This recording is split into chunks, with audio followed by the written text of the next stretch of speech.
ഈ റിലേഷൻസ് ആണ്. ഒരിക്കലും എന്താണ് റിപ്പോ എന്താണ് റിവേഴ്സ് റിപ്പോ എന്നല്ല. മോസ്റ്റ്ലി ചോദിക്കുക അതിനെ ഗ്രോത്തിനെയും ഇൻഫ്ലേഷനെയും കണക്ട് ചെയ്തിട്ടുള്ള ചോദ്യങ്ങളാണ് നമുക്ക് എക്സ്പെക്ട് ചെയ്യാം. അതേപോലെ നമ്മുടെ ഒരു ചോദ്യത്തില് മോണിറ്ററി പോളിസിയും ഫിസ്ക്കൽ പോളിസിയും മിക്സ് ചെയ്തിട്ടുണ്ടാവും ഒരു 4 സ്റ്റേറ്റ്മെന്റ്. അതിൽ ഏതെല്ലാമാണ് മോണിറ്ററി പോളിസി, ഏതെല്ലാമാണ് ഫിസ്ക്കൽ പോളിസി എന്ന് ചോദിക്കാം. വേറെ ടൈപ്പ് ക്വസ്റ്റ്യൻ, ഒരു 4 സ്റ്റേറ്റ്മെന്റ് മിക്സ് ചെയ്ത് കൊടുത്തിട്ടുണ്ടാവും. അതിൽ ഏതെല്ലാമാണ് എക്സ്പാൻഷനറി പോളിസി, ഏതെല്ലാമാണ് ഓപ്പോസിറ്റ് എന്താ കൺട്രാക്ഷണറി. ഓക്കെ അല്ലേ? ഇതിൽ ഏതെല്ലാമാണ് എന്താ ഈ എക്സ്പാൻഷനറി കൺട്രാക്ഷണറി തമ്മിലുള്ള വ്യത്യാസം? വീണ്ടും വീണ്ടും പറയുന്നത് നിങ്ങൾക്ക് റിവൈസ് ചെയ്യാനാ. എക്സ്പാൻഷനറി പോളിസി എന്ന് പറഞ്ഞാൽ എക്സ്പാൻഷൻ ചെയ്യണം. എന്ത്? മണി സപ്ലൈ ഇൻക്രീസ് ചെയ്യുന്ന പോളിസി എക്സ്പാൻഷനറി പോളിസി. എന്ത്? കൺട്രാക്ഷണറി പോളിസി എന്ന് പറഞ്ഞാൽ മണി സപ്ലൈ റെഡ്യൂസ് ചെയ്യുന്ന പോളിസി. റാൻഡ് ആയിട്ട് പറയാണ് കേട്ടോ. Repo rate is decreasing.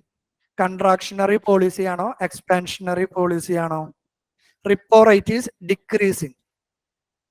Repo rate reduce ചെയ്ത് കഴിഞ്ഞാൽ മണി സപ്ലൈ ഇൻക്രീസ് ചെയ്യും, expansionary policy. Bank rate is increasing. ഏത് ടൈപ്പ് പോളിസിയാ? Bank rate is increasing, contractionary policy. Why? Bank rate increase ചെയ്ത് കഴിഞ്ഞാൽ ബാങ്ക് കൊടുക്കുന്ന ലോണിന്റെ ഇൻട്രസ്റ്റ് റേറ്റ് ഹൈ ആവും. ഇൻട്രസ്റ്റ് റേറ്റ് ഹൈ ആയി കഴിഞ്ഞാൽ എക്കണോമിയിലെ മണി സപ്ലൈ റെഡ്യൂസ് ചെയ്യും, which is called contractionary policy. Just go through it. Okay, ഇതിൽ CRRഉം MSS ഒക്കെ ഫർദർ സ്ലൈഡിൽ വരും കേട്ടോ.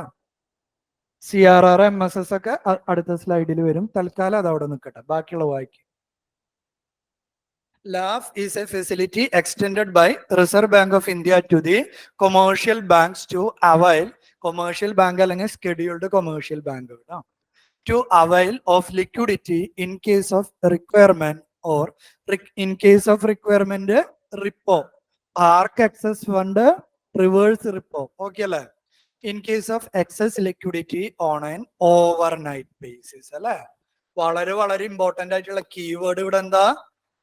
Overnight basis, the time period of LAF, overnight basis, against the collateral of government securities. അവിടെ collateral ആയിട്ട് ഉപയോഗിക്കുന്നത് ആരെയാണ്? ഗവൺമെന്റ് സെക്യൂരിറ്റീസിനെയാണ്, including state government security. Central ഗവൺമെന്റിന് സെക്യൂരിറ്റി ഉപയോഗിക്കാം, സ്റ്റേറ്റ് ഗവൺമെന്റിനെ ഉപയോഗിക്കാം. ജനറലി രണ്ടിനെയും എന്ത് തന്നെയാണ് വിളിക്കുക? ഗവൺമെന്റ് സെക്യൂരിറ്റീസ് എന്ന് വിളിക്കാം. Basically, LAF enables liquidity management on a day-to-day basis. LAF is a monetary policy tool which allows banks to borrow money through repurchase agreement. The repurchase agreement in the short term is repo rate. Okay, അല്ലേ? LAF is used to aid banks in adjusting the day-to-day mismatches in liquidity. A day-to-day mismatches in liquidity വിളിക്കുന്ന പേരാണ് frictional liquidity, surplus അല്ലെങ്കിൽ deficit. Deficit എന്ന് പറഞ്ഞാൽ എന്താ? Day to day മാനേജ്മെന്റിന് കാശ് short ആവുന്ന കണ്ടീഷൻ. സർപ്ലസ് ആവും, ഒരു ദിവസം അവർക്ക് എക്സസ് ഫണ്ട് അവർക്ക് ഡെപ്പോസിറ്റ് കിട്ടിക്കഴിഞ്ഞാൽ അതിനെ ഫ്രിക്ഷണൽ ലിക്വിഡിറ്റി സർപ്ലസ് എന്ന് പറയും. ലാസ്റ്റ് സ്റ്റേറ്റ്മെന്റ് ഫോക്കസ് ചെയ്യേണ്ട, അടുത്ത സ്ലൈഡിൽ നമ്മൾ എക്സ്പ്ലെയിൻ ചെയ്യും കേട്ടോ. ഫിക്സഡ് ഇൻട്രസ്റ്റ് റേറ്റ് അതെന്താ ഉദ്ദേശിച്ചേ?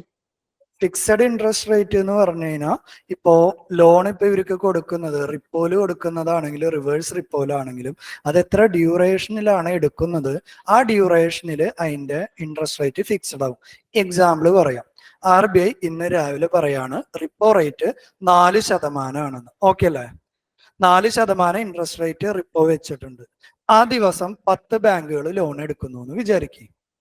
നെക്സ്റ്റ് ഡേ റിപ്പോ റേറ്റ് അവർ ചേഞ്ച് ചെയ്യാന്ന് വിചാരിക്കും RBI. അപ്പൊ നെക്സ്റ്റ് ഡേ പുതുതായിട്ട് ലോൺ എടുക്കുന്ന ലോണിനാണ് പുതിയ റേറ്റ് ബാധകമാവുള്ളൂ. ഓൾറെഡി ലോൺ എടുത്ത ആളുകൾക്ക് ഏതാണോ ഇൻട്രസ്റ്റ് റേറ്റ് പറഞ്ഞിട്ടുള്ള എൻറ്റയർ ഡ്യൂറേഷനിലേക്ക് അത് സെയിം ആയിരിക്കും. അപ്പൊ റിപ്പോയിൽ അത് ക്ലാരിറ്റി ഇല്ലെങ്കിലും ബാങ്ക് റേറ്റിൽ അത് കുറച്ചുകൂടി ക്ലാരിറ്റി കിട്ടും. ബാങ്ക് റേറ്റ് എന്ന് പറയുന്നത് മാക്സിമം 28 ദിവസം വരെ പോവാന്നല്ലേ പറഞ്ഞേ? റിസർവ് ബാങ്ക് ഓഫ് ഇന്ത്യ ഈ ബാങ്ക് റേറ്റ് ഒരു ദിവസം മാറ്റാം, ചിലപ്പോൾ ഒരു 4 ദിവസം കഴിഞ്ഞാൽ മാറ്റാം, അല്ലെങ്കിൽ 10 ദിവസം കഴിഞ്ഞാൽ മാറ്റാം. അപ്പൊ ഫസ്റ്റ് ഡേ ആള് ബാങ്ക് റേറ്റിൽ ലോൺ എടുക്കുമ്പോൾ ഏതാണോ റേറ്റ് അത് തന്നെയായിരിക്കും എൻറ്റയർ 28 ഡേയ്സിലേക്കും. മനസ്സിലായോ? ഡെയിലി മാറ്റം വരുന്നത് ഓൾറെഡി എടുത്ത ലോണിന് അപ്ലിക്കബിൾ ആവില്ല എന്നാട്ടോ. സിമ്പിൾ ഡെഫിനിഷൻസ് നമ്മൾ ഡിസ്കസ് ചെയ്തു. Next MSF, marginal standing facility. ഏറ്റവും ആദ്യം ഈ ലാഫും MSFും തമ്മിലുള്ള ഡിഫറൻസ് ഞാൻ പറയാം. ഈ ലാഫില് ചെയ്തിരുന്ന കാര്യം എന്ന് പറയുന്നത് എന്താ, ഒരു ബാങ്കിന് എന്തുണ്ട്, ഫണ്ട് ഷോർട്ടേജ് ഉണ്ട് അല്ലെ. ഒരു ബാങ്കിന് ഫണ്ട് ഷോർട്ടേജ് ഉണ്ട്. ഇപ്പൊ ബാങ്കിന് ഫണ്ട് ഷോർട്ടേജ് ഉണ്ട്, അല്ലെങ്കിൽ അതിന്റെ കസ്റ്റമേഴ്സിന് പൈസ കൊടുക്കണം, കയ്യിൽ പൈസ ഇല്ല. ഉടനടി ഇയാൾ ആരെ അപ്രോച്ച് ചെയ്തു എന്ന് പറഞ്ഞു? റിസർവ് ബാങ്ക് ഓഫ് ഇന്ത്യയെ അപ്രോച്ച് ചെയ്തു എന്ന് പറഞ്ഞു. ഇതുവരെ പ്രശ്നമില്ലല്ലോ. റിസർവ് ബാങ്ക് ഓഫ് ഇന്ത്യനെ അപ്രോച്ച് ചെയ്യും, RBIക്ക് ഇത് ഗവൺമെന്റ് സെക്യൂരിറ്റി കൊടുക്കും, പകരം അവർ എന്തെടുക്കും? പൈസ കടമെടുക്കും. ഓക്കെ അല്ലെ? ഇതായിരുന്നു നമ്മുടെ എന്ത്, ലാഫ്. ഇതിന്റെ ടൈം പീരീഡ് എന്ന് പറയുന്നത് 1 ഡേ അല്ലെങ്കിൽ ഓവർനൈറ്റ് ബേസിസ്. പക്ഷെ ചില സിറ്റുവേഷനിൽ ഈ ലാഫ് എന്ന് പറയുന്ന ഫെസിലിറ്റി, ഞാനൊരു എക്സാമ്പിൾ എടുക്കുകയാണ് കേട്ടോ നിങ്ങൾക്ക്. മാക്സിമം ഈ ലാഫിലൂടെ അവർക്ക് എടുക്കാൻ, ഒരു ബാങ്കിന് എടുക്കാൻ പറ്റുന്ന പൈസ ഒരു 100 crore ആണെന്ന് ഇമാജിൻ ചെയ്യും. 100 കോടി കടമെടുക്കാം മാക്സിമം. ഓക്കെ അല്ലെ? മാക്സിമം എത്ര വരെ കടമെടുക്കാം ഒരു ബാങ്കിന്? 100 കോടി കടമെടുക്കാം. പക്ഷെ നമ്മുടെ ഈ എക്സ് എന്ന് പറയുന്ന ബാങ്കിന്റെ ഷോർട്ടേജ് ഒരു 150 കോടിയാണെന്ന് വിചാരിക്കും. ഓക്കെ ആണോ? നമ്മുടെ ഈ എക്സ് എന്ന് പറയുന്ന ബാങ്കിന് കസ്റ്റമേഴ്സിന് പൈസ തിരിച്ചു കൊടുക്കുന്നതിലെ പൈസയുടെ ഷോർട്ടേജ് എന്ന് പറയുന്നത് എത്രയാണ്? 150 കോടിയാണ്. പക്ഷെ ലാഫില് RBI ഫിക്സ് ചെയ്തിട്ടുണ്ട്, ഇത് എക്സാക്ട് വാല്യൂ അല്ല കേട്ടാ, എക്സാമ്പിൾ ആണ്, മാക്സിമം 100 കോടിയാണ് കടമെടുക്കാൻ പറ്റുള്ളൂ എന്ന് പറഞ്ഞു. അപ്പൊ 100 കോടി RBIയില് ലാഫ് അഡ്ജസ്റ്റ്മെന്റിൽ എടുത്താലും ഇയാൾക്ക് വീണ്ടും എത്ര ഷോർട്ടേജ് ഉണ്ട്? 50 കോടിയുടെ ഷോർട്ടേജ് ഉണ്ട്. വീണ്ടും അവിടെ എന്തിനുള്ള സാധ്യത ഉണ്ടാക്കി? ബാങ്ക് റണ്ണിനുള്ള സാധ്യത ഇല്ലേ? മനസ്സിലായില്ലേ? 100 കോടി എടുക്കാന്ന് പറഞ്ഞാൽ 2/3 കസ്റ്റമേഴ്സിനാണ് തിരിച്ചു കൊടുത്തിട്ടുള്ളൂ, ബാക്കി 1/3 ഇപ്പോഴും കൊടുത്തിട്ടില്ലല്ലോ. അപ്പൊ എന്ത് ചെയ്യണം RBI? ഓക്കെ, ലാഫില് നിങ്ങൾ പൈസ ചോദിച്ചിട്ടും നിങ്ങളുടെ പ്രശ്നം തീർന്നിട്ടില്ല. അപ്പൊ തൽക്കാലം ഞങ്ങൾ ഒരു കാര്യം ചെയ്യാം, പുതിയൊരു അഡ്ജസ്റ്റ്മെന്റും കൂടി നിങ്ങളുടെ മുന്നിലേക്ക് വെക്കണം. എന്താണ് അതിന്റെ പേര്? Marginal standing facility. ഈ ലാഫില് പൈസ എടുത്തിട്ടും ഈ ഫണ്ട് ഷോർട്ടേജ് ഒരു ബാങ്കിന്റെ തീരുന്നില്ലെങ്കിൽ ഈ സ്കെഡ്യൂൾഡ് കൊമേഴ്ഷ്യൽ ബാങ്കിന് മുന്നിൽ RBI ഇൻട്രൊഡ്യൂസ് ചെയ്യുന്ന പുതിയൊരു ടൂളാണ് MSF. എന്താണ് ഈ MSFന്റെ പ്രത്യേകത എന്ന് പറയുന്നത്? സെയിം കണ്ടീഷൻ തന്നെയാണ്. RBI ബാങ്ക് RBIക്ക് ഗവൺമെന്റ് സെക്യൂരിറ്റി കൊടുക്കും, RBI ഇൻ റിട്ടേൺ പൈസ കൊടുക്കും. പക്ഷെ ഇവിടത്തെ ഒരു കാര്യം എന്ന് പറയുന്നത്, എല്ലാ ബാങ്കും ആ ബാങ്കിന്റെ കയ്യില് SLR എന്ന് പറയുന്ന ഒരു ടോപ്പിക് അടുത്തത് കാണും. അവരവരുടെ കയ്യിൽ ഒരു ഫിക്സഡ് പെർസെൻറ്റേജ് എന്ത് ഹോൾഡ് ചെയ്യണം? ഗവൺമെന്റ് സെക്യൂരിറ്റി, അല്ലെങ്കിൽ ഗോൾഡ്, അല്ലെങ്കിൽ മണി ഹോൾഡ് ചെയ്യണം. അതിനെയാണ് നമ്മൾ SLR അല്ലെങ്കിൽ സ്റ്റാറ്റ്യൂട്ടറി ലിക്വിഡിറ്റി റേഷ്യോ എന്ന് പറയുന്നത്. ഓക്കെ ആണോ? എല്ലാ ബാങ്കും അവര് കയ്യില് കുറച്ച് ലിക്വിഡ് ആയിട്ടുള്ള അസറ്റ് കയ്യിൽ എപ്പോഴും വെക്കണം. എന്തിനായിരിക്കും? നിങ്ങളെ പോലെയുള്ള കസ്റ്റമേഴ്സ് വരുമ്പോ നിങ്ങൾക്ക് പൈസ തിരിച്ചു തരാൻ വേണ്ടിയിട്ട്. ഓക്കെ അല്ലേ? പക്ഷെ ഈ SLR എന്ന് പറയുന്ന കയ്യിൽ കീപ്പ് ചെയ്യേണ്ട, റിസർവ് ചെയ്യുന്നതാണ്. കുറച്ച് ഗവൺമെന്റ് സെക്യൂരിറ്റി എടുത്ത ഏറ്റവും ആദ്യം എന്തില് കടം മേടിച്ചേ? ലാഫില് കടം മേടിച്ച്. ഓക്കെ ആണോ? പതുക്കെ സ്റ്റെപ്പായിട്ട് പോവാം. ഈ SLR എന്ന് പറഞ്ഞ് ബാങ്ക് കയ്യിൽ കുറച്ച് പൈസ വെച്ചിട്ടുണ്ട്, നിങ്ങൾ ആരേലും വന്ന് ചോദിച്ചു കഴിഞ്ഞാൽ തിരിച്ചു തരാൻ വേണ്ടിയിട്ട്. അതിൽ നിന്ന് കുറച്ചെടുത്തിട്ടാണ് ലാഫിലൂടെ കടമെടുത്തിട്ടുള്ളത്. ഒബ്വിയസ്ലി ഈ ബാങ്കിന്റെ കയ്യിലുള്ള ഗവൺമെന്റ് സെക്യൂരിറ്റിയുടെ എമൗണ്ട് എന്ത് ചെയ്യും? കുറയും. പ്രശ്നമില്ലല്ലോ. ഈ ഗവൺമെന്റ് സെക്യൂരിറ്റി RBIക്ക് കൊടുത്തിട്ടാണ് ലാഫില് കടമെടുത്തിട്ടുള്ളത്. അപ്പൊ എന്താണ് സംഭവിക്കുക? ബാങ്കിന്റെ കയ്യിലുള്ള ഗവൺമെന്റ് സെക്യൂരിറ്റിയുടെ അളവ് കുറയും. പക്ഷേ ഇതൊരു പർട്ടിക്കുലർ പെർസെൻറ്റേജ് 18% ആയിരുന്നു കേട്ടോ അതിന്റെ അളവ്. പക്ഷെ ഇത് 18% വരെ മേ ബി ഈ SLR ബാങ്ക് എപ്പോഴും എത്ര വെക്കും? ഒരു 20 or 22% വെക്കും. എന്തിനാണെന്ന് അറിയോ? എന്തെങ്കിലും എമർജൻസി വന്ന ലാഫിലൂടെ ആ 2% ഗവൺമെന്റ് സെക്യൂരിറ്റി RBIക്ക് കൊടുത്തിട്ട് ലോൺ എടുക്കാൻ. അപ്പൊ അത് കുറച്ച് ലാഫിൽ പൈസ എടുത്തപ്പോ ഗവൺമെന്റ് സെക്യൂരിറ്റി ഇപ്പൊ എത്ര ശതമാനം നിൽക്കുന്നത്? 18%. 18%-നേക്കാളും കുറച്ച് കഴിഞ്ഞാലാണ് ഡയറക്റ്റ് ആക്ഷൻ എന്ന് പറഞ്ഞൊരു ടൂൾ നമ്മൾ പഠിച്ചിട്ടുണ്ടായിരുന്നു ഇല്ലേ? RBIയുടെ എന്ത് ഡയറക്റ്റ് ആക്ഷൻ എന്ന് പറഞ്ഞാൽ, RBI ഒരു ഗൈഡ് ലൈൻ പറഞ്ഞിട്ടുണ്ടെങ്കിൽ ഒരു ബാങ്ക് വയലേറ്റ് ചെയ്ത് കഴിഞ്ഞാൽ RBI അവർക്ക് മുകളിൽ ഒരു പെനാലിറ്റി അല്ലെങ്കിൽ പൈസ അടയ്ക്കാൻ വേണ്ടി പറയും. അതിനെയാണ് നമ്മൾ ഡയറക്റ്റ് ആക്ഷൻ എന്ന് പേര് പറയാം. പക്ഷെ എമർജൻസി സിറ്റുവേഷനിൽ RBI, ഇതൊന്നും കൂടി റിപ്പീറ്റ് ചെയ്യൂട്ടാ, കൺസെപ്റ്റ് ക്ലിയർ ആയിട്ട് റിപ്പീറ്റ് ചെയ്യാം. എമർജൻസി സിറ്റുവേഷനിൽ RBI പറയും 18% ഞാൻ പറയുന്ന റേറ്റ്. സിറ്റുവേഷൻ വളരെ എമർജൻസി ആയതുകൊണ്ട് നിങ്ങൾ ഒരു കാര്യം ചെയ്തോ, ഈ 18 എന്ന് പറയുന്നത് 16% ആക്കിക്കോളൂ. ഓക്കെ അല്ലെ? ഈ 18% ഗവൺമെന്റ് സെക്യൂരിറ്റി അല്ലെങ്കിൽ SLR എന്ന് പറയുന്നത് 16% ആക്കിക്കോളൂ. ഈ എക്സ്ട്രാ പൈസ കൊണ്ട് നിങ്ങൾ എന്ത് ചെയ്തോ, MSFലൂടെ വീണ്ടും പൈസ കടമെടുത്തോളൂ. പക്ഷെ എന്റെ ഗൈഡ് ലൈൻ നിങ്ങൾ വയലേറ്റ് ചെയ്തല്ലോ. ഞാൻ പറഞ്ഞ 18 നിങ്ങൾ വയലേറ്റ് ചെയ്തല്ലോ. അപ്പൊ ഞാൻ നിങ്ങൾക്ക് എന്തില് പൈസ തരില്ല? റിപ്പോല് പൈസ തരില്ല. ഞാൻ നിങ്ങൾക്ക് എന്തില് പൈസ തരില്ല? റിപ്പോല് പൈസ തരില്ല. അതിനേക്കാളൊരു X% കൂടി ഇൻട്രസ്റ്റ് റേറ്റ് ഞാൻ കൂട്ടിയിട്ടാണ് നിങ്ങൾക്ക് പൈസ തരുള്ളൂ. ആ X% കൂടി ഞാൻ കൂട്ടിയിട്ട് പൈസ കൊടുക്കുന്ന പരിപാടിയാണ് MSF അല്ലെങ്കിൽ മാർജിനൽ സ്റ്റാൻഡിംഗ് ഫെസിലിറ്റി. അടുത്തൊരു ചോദ്യം വന്നു. ഇപ്പൊ 18 ഉള്ളത് RBI 16 കുറയ്ക്കാം എന്ന് പറഞ്ഞു അല്ലെ? അതിനേക്കാളും കുറയ്ക്കോ? ഇല്ല. MSFന് അപ്പുറത്ത് വേറൊരു ടൂൾ ഇല്ല കേട്ടോ. എക്സ്ട്രീം റയർ സിറ്റുവേഷനിൽ മാത്രമാണ് ഈ MSF എന്ന് പറയുന്നത്. എല്ലാ സ്കെഡ്യൂൾഡ് കൊമേഴ്ഷ്യൽ ബാങ്കിനും ഇത് അവൈലബിൾ അല്ല. സ്പെസിഫിക് ആയിട്ടുള്ള ട്രസ്റ്റ് ഉള്ള റേറ്റിംഗ് ഉള്ള ബാങ്കുകൾക്ക് മാത്രമാണ് RBI MSF കൊടുക്കുള്ളൂ. ബാക്കി എല്ലാ കൊമേഴ്ഷ്യൽ ബാങ്കിനും എന്ത് കൊടുക്കും? ലാഫ് കൊടുക്കും. റിപ്പീറ്റ് ചെയ്യാം എന്താ ഡിഫറൻസ് എന്ന് ഞാൻ ഓരോരോ ക്വസ്റ്റ്യൻ ആയിട്ട് ചോദിക്കാം. ലാഫ് എന്ന് പറയുമ്പോ എന്തായിരുന്നു? ബാങ്കിന്റെ കേസിൽ ഫണ്ട് ഷോർട്ടേജ് ഉണ്ട്, അപ്പൊ ഫണ്ട് വേണം ബാങ്കിന്. അപ്പൊ എന്ത് ചെയ്യും? RBIനെ അപ്രോച്ച് ചെയ്ത് പറഞ്ഞു, ഞങ്ങൾക്ക് ഒരു ദിവസത്തേക്ക് പൈസ വേണം, ഞങ്ങളുടെ കയ്യിൽ എന്തുണ്ട്? ഗവൺമെന്റ് സെക്യൂരിറ്റി ഉണ്ട്. ഗവൺമെന്റ് സെക്യൂരിറ്റി കൊടുത്തു, പൈസ കടമെടുത്തു. റേറ്റിന്റെ പേര് റിപ്പോ റേറ്റ്. ഓക്കെ ആണോ? ഇതുവരെ പ്രശ്നമില്ലല്ലോ. പക്ഷെ ഈ റിപ്പോ റേറ്റിൽ കടമെടുത്തു അല്ലെങ്കിൽ ലാഫിൽ കടമെടുത്തിട്ടും ബാങ്കിന് വീണ്ടും പൈസയുടെ ആവശ്യം വന്നു. അപ്പൊ ബാങ്ക് എന്ത് ചെയ്യും? ബാങ്കിന്റെ എന്തുണ്ട്? ഒരു റിസർവ് ഉണ്ട്. എന്താണ്? ബാങ്കിന്റെ ഒരു റിസർവ് ഉണ്ട്. അതിനെന്തെന്ന പേര് വിളിക്കുക? SLR, statutory liquidity ratio. അതിന്റെ ഉള്ളിൽ എന്തൊക്കെയുണ്ട്? ആ ബാസ്കറ്റിന്റെ ഉള്ളില് ഗോൾഡ് ഉണ്ടാവാം, മണി ലിക്വിഡ് ക്യാഷ് ഉണ്ടാവാം, ഗവൺമെന്റ് സെക്യൂരിറ്റി ഉണ്ടാവാം. അതിന്ന് ഈ ബാങ്കിന്റെ കയ്യിലുള്ള SLRൽ നിന്ന് ഗവൺമെന്റ് സെക്യൂരിറ്റി എടുത്തിട്ടാണ് ലാഫിൽ കട എടുത്തത് അല്ലേ? അപ്പൊ മൊത്തത്തിൽ SLRന്റെ അളവ് കുറയില്ലേ? ഒബ്വിയസ്ലി കുറയില്ല. കുറച്ചെടുത്ത് ഗവൺമെന്റിന് കൊടുത്ത SLRന്റെ അളവ് കുറയും. പക്ഷെ ഒരു പരിധിക്ക് താഴെ പോകാൻ പാടില്ല. ഗവൺമെന്റ് അല്ലെങ്കിൽ RBI എത്ര ഫിക്സ് ചെയ്തിട്ടുണ്ട്? 18% ഫിക്സ് ചെയ്തിട്ടുണ്ട്. അതിനേക്ക് താഴെ പോകാൻ പറ്റില്ല. ഇപ്പൊ എമർജൻസി സിറ്റുവേഷൻ ആണ്, എക്സ്ട്രീം എമർജൻസി സിറ്റുവേഷൻ ആണ്. പുതിയൊരു ടൂള് മുന്നിലേക്ക് വെക്കാണ് MSF, മാർജിനൽ സ്റ്റാൻഡിംഗ് ഫെസിലിറ്റി. എന്താണ് MSFന്റെ പ്രത്യേകത? എല്ലാ കൊമേഴ്ഷ്യൽ ബാങ്കിന് കിട്ടോ? ഇല്ല. Point number 1. കണ്ടീഷൻ എന്ന് പറയുന്നത് എന്താ? SLRൽ എത്രയാണോ ഗവൺമെന്റ് സെക്യൂരിറ്റി അതൊരു ചെറിയൊരു പെർസെന്റേജും കൂടി RBI കുറയ്ക്കാൻ വേണ്ടി സമ്മതിക്കും. പക്ഷെ അതിനൊരു പ്രശ്നമുണ്ട്. ഓൾറെഡി RBIയുടെ ഗൈഡ് ലൈൻ വയലേറ്റ് ചെയ്യണം. ശരിയല്ലേ? വയലേറ്റ് ചെയ്യുന്നുണ്ടെങ്കിൽ അവിടെ എന്തുണ്ടാവും? ഒരു penal rate plus repo rate, that is higher ഇൻട്രസ്റ്റിൽ മാത്രമാണ് എന്ത് കിട്ടുള്ളൂ? MSF കിട്ടുള്ളൂ. ക്ലിയർ അല്ലേ?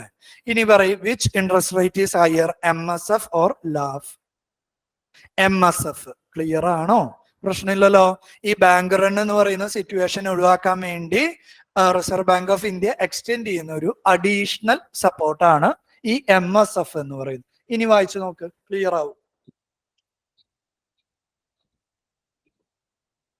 MSF എന്ന് പറയുന്നത് ഇപ്പൊ ഏറ്റവും ആദ്യം പോയി MSF എടുക്കോ ബാങ്കുകള്? ഇല്ല. എന്താ കാരണം? Banks will take money first MSF rather than LAF. ഈ സ്റ്റേറ്റ്മെന്റ് ശരിയാണോ തെറ്റാണോ? ഫോൾസ്. വൈ? Simple logic. MSFന് ഇൻട്രസ്റ്റ് റേറ്റ് കൂടുതലല്ലേ, ലാഫിനല്ലേ കുറവ്. ലാഫിലൂടെയും എടുത്ത് അവർക്ക് ഷോർട്ടേജ് അഡ്രസ് ചെയ്യാൻ പറ്റുന്നില്ലെങ്കിൽ മാത്രമാണ് MSFലേക്ക് പോകുള്ളൂ കേട്ടോ. വായിച്ചു നോക്ക്, ഡെഫിനിഷൻ വായിച്ചു നോക്ക്. നമ്മൾ ഈ പറഞ്ഞ എൻ്റെ കൺസെപ്റ്റ് സ്റ്റേറ്റ്മെന്റിൽ കിടക്കുന്നുണ്ട്. MSF is a facility under which scheduled commercial bank can borrow additional. Can borrow എന്നല്ല കേട്ടാ, അഡീഷണൽ എന്ന് എഴുതിയിട്ടുള്ള. ഇപ്പൊ ലാഫിന്റെ ലിമിറ്റ് കഴിഞ്ഞാൽ മാത്രമാണ് MSF എടുക്കാൻ പറ്റുള്ളൂ കേട്ടോ. Can borrow additional amount of overnight money from Reserve Bank by dipping into their SLR portfolio up to a limit at a penal rate. പല കീവേഡുകൾ ഉണ്ട് കേട്ടോ ഇവിടെ. ആദ്യത്തെ കീവേഡ് എന്ന് പറയുന്നത് അഡീഷണൽ. സെക്കൻഡ് കീവേഡ് എന്ന് പറയുന്നത് ആരുടെ എമൗണ്ട് കുറച്ചിട്ടാണ്? SLR അല്ലെങ്കിൽ ഗവൺമെന്റ് സെക്യൂരിറ്റിയുടെ അളവ് കുറയ്ക്കണം. അതിനോടൊപ്പം തന്നെ റിപ്പോല് കിട്ടോ? ഇല്ല. എന്തുണ്ടാവും അതിന് മുകളില്? ഒരു പീനൽ റേറ്റ് അല്ലെങ്കിൽ അഡീഷണൽ ഇൻട്രസ്റ്റ് റേറ്റും കൂടി ഉണ്ടാവും. This provide a safety valve against unanticipated liquidity shocks to the banking system. Okay അല്ലേ? അടുത്തൊരു ചോദ്യം, if MPC is increasing MSF, what will happens to inflation? ഓരോ ടൈമും ഇൻഫ്ലേഷൻ ആയിട്ട് കണക്ട് ചെയ്ത് പഠിക്കാം. If MPC is increasing MSF, what happens to inflation? Increase, decrease, no change.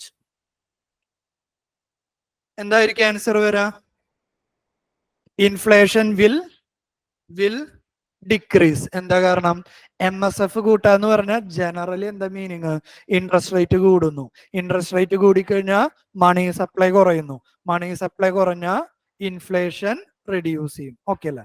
Next one, bank റേറ്റും repo റേറ്റും തമ്മിലുള്ള വ്യത്യാസം ഓൾറെഡി എടുത്തു. വായിക്കും. എന്താണ് ബാങ്ക് റേറ്റും റിപ്പോ റേറ്റും? റിപ്പോ റേറ്റ് ആണെങ്കിൽ ഓവർനൈറ്റ്, ബാങ്ക് റേറ്റ് എന്ന് പറഞ്ഞ ഒരു ഷോർട്ട് ടൈം പീരീഡിലേക്ക് അല്ലെ? സാർ MSFും ഓവർനൈറ്റ് അല്ലേ? MSF ഓവർനൈറ്റ് ആണ്. MSFും ലാഫും രണ്ടും ഓവർനൈറ്റ് ആണ്.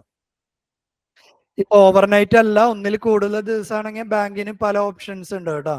ഒരു ബാങ്കിന് വേറൊരു ബാങ്കിൽ നിന്ന് കടമെടുക്കാം. അതുപോലെ ബാങ്കിന് കൊമേഴ്ഷ്യൽ പേപ്പർ എന്ന് പറയുന്ന വേറെ ടൂളുകളുണ്ട്. കടപ്പത്രം ഇറക്കാം. ഇത് ഓവർനൈറ്റ് ഒറ്റ ദിവസം കൊണ്ട് കടപ്പത്രം ഇറക്കിയത് ആളുകൾക്ക് മേടിക്കാനൊന്നും പറ്റില്ല. അതുകൊണ്ടാണ് എക്സ്ട്രീം സിറ്റുവേഷനിൽ MSF ഉപയോഗിക്കുന്നത്. there are different other tools. അത് പല പല സ്ലൈഡിലായിട്ട് നമ്മൾ എടുക്കും കേട്ടോ. അല്ലെങ്കിൽ അടുത്ത ചാപ്റ്റർ ഉണ്ട്, ക്യാപിറ്റൽ മാർക്കറ്റിൽ എടുക്കും ഈ കൊമേഴ്ഷ്യൽ പേപ്പർ ഒക്കെ. ഓക്കെ അല്ലേ? ബുദ്ധിമുട്ടില്ലല്ലോ? അടുത്തയിലേക്ക് പോവാം. CRRും SLRും രണ്ടും തമ്മിലുള്ള വ്യത്യാസം. അപ്പൊ അതിനു മുന്നേ നിങ്ങളുടെ മുന്നിലേക്ക് ഞാനൊരു വാക്കിനെ കൊണ്ടുവരാണ്. NDTL, net demand and time liability. ഒരു ബാങ്കിലേക്ക് നിങ്ങൾ പൈസ ഇൻവെസ്റ്റ് ചെയ്യുന്നുണ്ടെങ്കിൽ, നിങ്ങളുടെ കയ്യിൽ ഒരു എക്സസ് പൈസ ഉണ്ടെങ്കിൽ നിങ്ങൾ അത് എന്ത് ചെയ്യും? ബാങ്കിൽ ഇൻവെസ്റ്റ് ചെയ്യും അല്ലെങ്കിൽ ഡെപ്പോസിറ്റ് ചെയ്യും അല്ലെ? നിങ്ങൾ അത് ഡെപ്പോസിറ്റ് ചെയ്യുന്നത് രണ്ട് ടൈപ്പ് ഡെപ്പോസിറ്റുകളായിട്ടാവും അല്ലെ? ആദ്യത്തെ എന്ന് പറയുന്നത് എന്താ? നിങ്ങളുടെ കറന്റ് അക്കൗണ്ട് അല്ലെങ്കിൽ savings account, which is called demand deposit. രണ്ടാമത്തെ ടൈപ്പ് ഡെപ്പോസിറ്റ് എന്ന് പറയുന്നത് നിങ്ങൾ ഒരു ഫിക്സഡ് ടൈം പീരീഡിലേക്കാണ് ഡെപ്പോസിറ്റ് ചെയ്യുക, ടൈം ഡെപ്പോസിറ്റ്. ഒരു ബാങ്കിന്റെ ടോട്ടൽ ഡെപ്പോസിറ്റ്, നിങ്ങളെ പോലുള്ള കസ്റ്റമേഴ്സിന്റെ ടോട്ടൽ ഡെപ്പോസിറ്റിന് വിളിക്കുന്ന പേരാണ് NDTL. Net means total, net demand and time liability. നിങ്ങളുടെ ഇൻവെസ്റ്റ്മെന്റ് അല്ലെങ്കിൽ ഡെപ്പോസിറ്റ് ബാങ്കിന് എന്താ? ലയബിലിറ്റി ആണ് അല്ലെ? So wherever you are seeing NDTL, എന്താണ് അതിന്റെ മീനിങ്?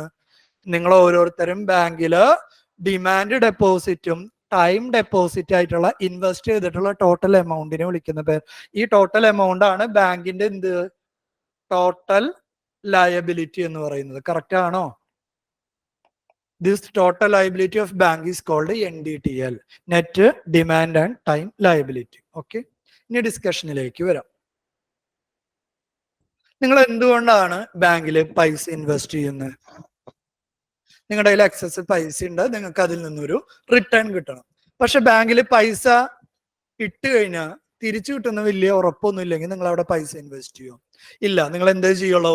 കയ്യിൽ പൈസ കീപ്പ് ചെയ്യുള്ളൂ അല്ലെ? അപ്പൊ നമ്മുടെ ഈ ബാങ്കിങ് സിസ്റ്റത്തിന് ഒരു ട്രസ്റ്റ് മെയിൻറ്റെയിൻ ചെയ്യണമെങ്കിൽ എന്ത് വേണം?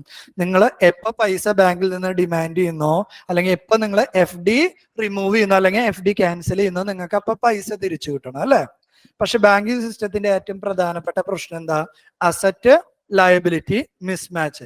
ലയബിലിറ്റി എന്ന് പറയുന്നത് ഷോർട്ട് ടൈമും അസറ്റ് എന്ന് പറയുന്നത് ലോങ് ടൈം ആണ്. എപ്പോഴും അവിടെ എന്തിനുള്ള ഒരു സാധ്യത ഉണ്ട്? നിങ്ങൾ പൈസ ചോദിക്കുമ്പോൾ ബാങ്കിന് തിരിച്ചു തരാൻ പറ്റാത്ത ഒരു സിറ്റുവേഷൻ ഉണ്ടാവും അല്ലെ? ഒരിക്കലും ഒരു ബാങ്കും എന്ത് ചെയ്യാൻ പാടില്ല? ഒരു 100 റുപ്പീസ്, നോക്കിയൊരു എക്സാമ്പിള്, ഒരു 100 റുപ്പീസ് ആണ് ബാങ്കിൽ ഡെപ്പോസിറ്റ് വരുന്നത് എന്ന് വിചാരിക്കുക. ഫോർ എക്സാമ്പിൾ 100 റുപ്പീസ് ആണ് ഒരു ബാങ്കിലേക്ക് ഡെപ്പോസിറ്റ് വരുന്നത്. ഒരിക്കലും ഒരു ബാങ്കും ഈ 100 റുപ്പീസും എന്ത് കൊടുക്കില്ല? ലോണായിട്ട് കൊടുക്കില്ല. കൊടുത്താൽ എന്താ പ്രശ്നം? ബാങ്കിൽ നിങ്ങളെ പോലുള്ള കസ്റ്റമേഴ്സിന്റെ ടോട്ടൽ ഡെപ്പോസിറ്റ് അല്ലെങ്കിൽ ബാങ്കിന്റെ ടോട്ടൽ ലയബിലിറ്റി 100 റുപ്പീസ് ആണ്. ഈ 100 രൂപ മുഴുവൻ എടുത്തതിന് ലോൺ കൊടുത്തതിന് എന്താ സംഭവിക്കുക? നിങ്ങൾ ആരേലും ചെന്ന് പിറ്റത്തെ ദിവസം നിങ്ങൾ ഇന്നൊരു മൂഡ് തോന്നിപ്പോ പോയിട്ട് ഇൻവെസ്റ്റ് ചെയ്തു, നാളെ ചെന്ന് ആ പൈസ വിഡ്രോ ചെയ്യാൻ നോക്കിക്കഴിഞ്ഞാൽ നിങ്ങൾക്ക് പൈസ കിട്ടുമോ? ഇല്ല. ഇപ്പൊ എപ്പോഴും റിസർവ് ബാങ്ക് ഓഫ് ഇന്ത്യ ആരോട് പറയും? ബാങ്കിനോട് പറയും, നിങ്ങൾക്ക് 100 rupees കിട്ടുകയാണെങ്കിൽ you should not spend the whole 100 rupees on loan. നിങ്ങൾ 100 രൂപ മുഴുവനായിട്ട് ലോണ് കൊടുക്കാൻ വേണ്ടി പാടില്ല. എന്താ കാരണം? നിങ്ങളുടെ അടുത്തേക്ക് കസ്റ്റമേഴ്സ് വരുമ്പോൾ അവർക്ക് നിങ്ങൾ എന്ത് ചെയ്യണം? പൈസ തിരിച്ചു കൊടുക്കാൻ റെസ്പോൺസിബിൾ ആണ്. So you have to keep certain monies or liquid monies with you. ആ ലിക്വിഡ് മണിയുടെ പ്രത്യേകത എന്താ? ബാങ്ക് ഒരു സ്ഥലം മേടിച്ചിട്ടു എന്ന് വിചാരിക്കേ, ആ 100 രൂപയിൽ 20 രൂപ നിങ്ങൾ പൈസ ചോദിക്കുന്ന സമയത്ത് ആ സ്ഥലം വിറ്റ് ആ കാശ് മേടിച്ച് നിങ്ങൾക്ക് തരാൻ വേണ്ടി പറ്റുമോ? ഇല്ല. ലാൻഡ് എന്ന് പറയുന്നത് ഒരിക്കലും എന്തല്ല? ലിക്വിഡ് അസറ്റ് അല്ല. മനസ്സിലായോ? ഇപ്പൊ കയ്യിൽ എന്ത് വേണം? നിങ്ങൾ ഡിമാൻഡ് ചെയ്യുമ്പോൾ തന്നെ നിങ്ങൾക്ക് പൈസ എടുത്ത് തരണമെങ്കിൽ കുറച്ച് ലിക്വിഡ് ആയിട്ടുള്ള മണി അല്ലെങ്കിൽ ലിക്വിഡ് ആയിട്ടുള്ള അസറ്റ് ബാങ്കിന് വേണം. ഇത്തരത്തില് ബാങ്ക് കീപ്പ് ചെയ്യാൻ പറയുന്ന 2 തരം ലിക്വിഡ് അസറ്റ്സിനെ വിളിക്കുന്ന പേരാണ് ഒന്ന് CRR-ഉം രണ്ടാമത്തേത് SLR-ഉം. ബേസിക് ഡിഫറൻസ്: CRR എന്ന് പറയുന്നത് റിസർവ് ബാങ്ക് ഓഫ് ഇന്ത്യ പറയാണ്, നിങ്ങളെ ഞങ്ങൾക്ക് അത്ര വിശ്വാസം പോരാ, അൾട്ടിമേറ്റ്ലി നിങ്ങൾ പൈസ കൊടുത്തിട്ടില്ലെങ്കിൽ ഞാൻ റിസർവ് ബാങ്ക് ഓഫ് ഇന്ത്യ പൈസ റിട്ടേൺ കൊടുക്കാൻ റെസ്പോൺസിബിൾ ആണ്. അപ്പൊ നിങ്ങൾ ഒരു കാര്യം ചെയ്യും, നിങ്ങൾ ടോട്ടൽ വാങ്ങുന്ന ഡെപ്പോസിറ്റ് NDTL, നിങ്ങളുടെ NDTL-ന്റെ ഒരു X% നിങ്ങൾ എന്ത് ചെയ്യണം? മണിയായിട്ട്, ലിക്വിഡ് മണിയായിട്ട് എവിടെ കൊണ്ടുവന്ന് വെക്കണം? എൻ്റെ കയ്യിൽ ഒരു ഡെപ്പോസിറ്റ് കൊണ്ടുവന്ന് വെക്കണം. എന്തിനാണെന്നറിയോ? ഇൻ കേസ് നിങ്ങൾ നിങ്ങളുടെ കസ്റ്റമേഴ്സിന് പൈസ തിരിച്ചു കൊടുത്തില്ലെങ്കിൽ ആ പൈസ എടുത്ത് ഞാൻ നിങ്ങളുടെ കസ്റ്റമേഴ്സിന് കൊടുക്കും. ഓക്കെ ആണോ? ഈ പൈസേനെ അല്ലെങ്കിൽ ഈ ഡെപ്പോസിറ്റിനെ വിളിക്കുന്ന പേരാണ് cash reserve ratio. Every scheduled commercial bank has to keep a certain percentage of NDTL with the Reserve Bank of India, which is called CRR. CRR ഏത് ഫോമിലായിരിക്കണം? മണി, പൈസയുടെ രൂപത്തിലായിരിക്കണം ഡെപ്പോസിറ്റ് ചെയ്യണം. ഗവൺമെന്റ് സെക്യൂരിറ്റി അലൗഡ് ആണോ? No. CRR-ഉം SLR-ഉം തമ്മിലുള്ള വ്യത്യാസമാണ് കേട്ടാ. CRR, SLR രണ്ടും തമ്മിലുള്ള വ്യത്യാസം ഇവിടെ: government security not allowed, SLR government security allowed. CRR gold not allowed, SLR gold allowed. CRR money allowed, SLR money allowed. CRR reserve with RBI, ഇവിടെ SLR ആണെങ്കിൽ reserve with the bank itself. ഈ difference ഒന്ന് note ചെയ്തിട്ടെ. CRR-ഉം SLR-ഉം തമ്മിലുള്ള വ്യത്യാസം entire concept ആ സിമ്പിൾ ഇതിലുണ്ട്. CRR ആണെങ്കിൽ ഗവൺമെന്റ് സെക്യൂരിറ്റി അലൗഡ് അല്ല, ഗോൾഡ് അലൗഡ് അല്ല, മണി അലൗഡ് ആണ്. ആ റിസർവ് കീപ്പ് ചെയ്യുന്നത് ബാങ്ക്സ് RBI-യിലാണ്. SLR ആണെങ്കിൽ ഗവൺമെന്റ് സെക്യൂരിറ്റി അലൗഡ് ആണ്, ഗോൾഡ് അലൗഡ് ആണ്, മണി അലൗഡ് ആണ്. അതെവിടെയാണ് കീപ്പ് ചെയ്യുക? ബാങ്കിന്റെ കയ്യിൽ തന്നെയാണ് കീപ്പ് ചെയ്യുക.